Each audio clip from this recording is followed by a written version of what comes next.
So yesterday నేను bank Nifty and Nifty calls ఇచ్చాను, advanced levels, ఈ లెవెల్స్ నుంచి మంచి మూమెంట్ ఉంటుందని. సో నిఫ్టీ వచ్చేసి మనకి 25,450 కాల్లో 52 ప్రైస్ ఇచ్చాను. సో 52 నుంచి అది 120 ప్రైస్ వెళ్ళింది. సో మంచి మూమెంట్ అయితే వచ్చింది. అలాగే 25,500 పుట్లో కూడా 72 ఇచ్చాను, 72 అండ్ 87. సో ఇది కూడా ట్రిగర్ అయింది మనకి, ఇది 120 ప్లస్ వచ్చింది. అలాగే బ్యాంక్ నిఫ్టీ చూసుకుంటే 57,000 కాల్ ఇచ్చాను. సో 4 లైన్స్ అయితే ఇచ్చాను, 4 ప్రైజెస్. ఈ రేంజెస్లో ఓపెన్ అయినప్పుడు మనకి మూమెంట్ ఉంటుందని. సో 9-10లో ఓపెన్ అయింది. సో నియర్లీ మంచి 50 పాయింట్స్ అబోవ్ మనకి వచ్చాయి. అలాగే మనం పుట్ సైడ్ చూసుకుంటే 57 కాల్లో 2 లెవెల్స్ ప్రొవైడ్ చేశాను. 572 ట్రిగర్ కాలేదు.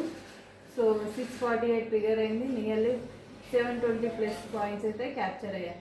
సో ఇలా డైలీ లెవెల్స్ కావాలనుకుంటే మన టెలిగ్రామ్ ఛానల్లో జాయిన్ అయ్యండి. నేను అడ్వాన్స్డ్గా లెవెల్స్ ప్రొవైడ్ చేస్తాను. సో ట్రేడ్ చేసుకోవచ్చు.